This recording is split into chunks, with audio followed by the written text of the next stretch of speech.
What up, everyone? How's it going? This is just a quick spoiler-free review of Guardians of the Galaxy Volume 3. This movie is kind of hard to talk about without spoiling too much, so I'm going to give you guys just my quick thoughts, what I thought of it. In my video tomorrow morning, I will be dissecting it, if you will, and just talking about a lot more spoiler details, because there is a lot to unpack here. I will start off with the positives. I thought the music in this movie, even though there is a lot of music, the music choices were pretty bang on. It didn't get that same feel out of me like it did with the first two, but it was still pretty entertaining. And it is an entertaining movie. I was never really bored.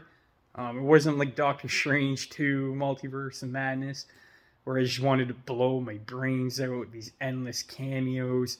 There's none of that. It is a pretty self-contained story, and it feels like it, even though the Guardians are a part of the MCU, this does feel like a standalone movie in its own trilogy, which I really appreciate.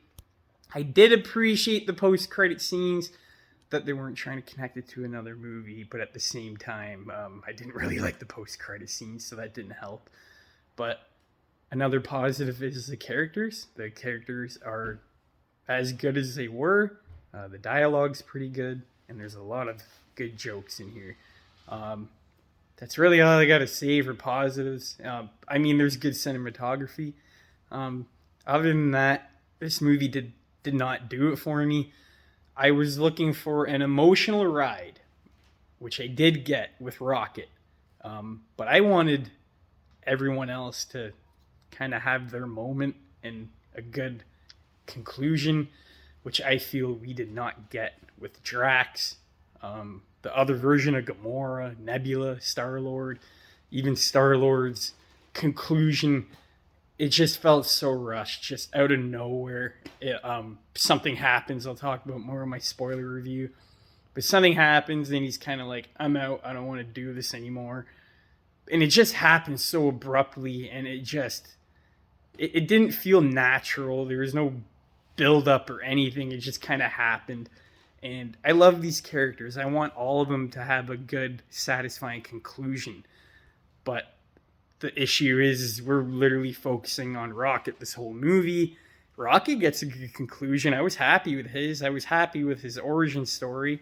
I did find it weird how they waited till the third movie to do it. It's kind of a bit late, but whatever. I thought his origin story was really good. I thought it was well done.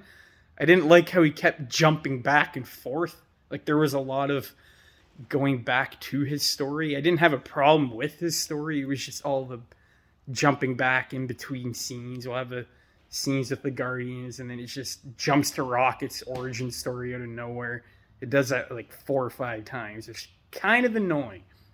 I don't think this movie had the strong suits like the other two did. Great pacing, and you never feel the runtime. I didn't want this movie to particularly end, but I definitely felt the 2.5 hour runtime. I think the first and the last act are the best. I think the middle is probably the worst. I did kind of like the different locations we go to. Some I didn't care for, some I thought were really cool. The villain really didn't do anything for me. I see a lot of people online talking about how he's like the next, like he's the best since Thanos. Have you guys seen Ant-Man and the Wasp: Quantumania? Kang the Conqueror? Jonathan Majors? Everyone said he's the best thing since Thanos, and now they're saying this guy. Y'all motherfuckers need to pick one. You can't have both. This guy literally felt like a B version downgrade of Kang the Conqueror. Props to the actor, though. Like, he was giving it his all. It was just his it wasn't the acting that bugged me. It was just the dialogue, man. Even Jonathan Majors sometimes didn't have the best dialogue, but he made up for it in his performance. This guy, I just didn't care about. I didn't like his motivations as to what he was doing with Rocket. I just didn't like him. Overall, is Guardians of the Galaxy Volume 3 a bad movie? No, it is not. It is definitely 100% easy to enjoy. I just wanted more emotional moments, and that didn't happen. They're very far in between. Sometimes they get interrupted by a joke like usual, or they're just super, super short. For a third movie, for a group that we're not going to see in a long time, could have used more. So thank you guys for watching. I'll be dropping my spoiler review tomorrow. Check it out. Thank you again.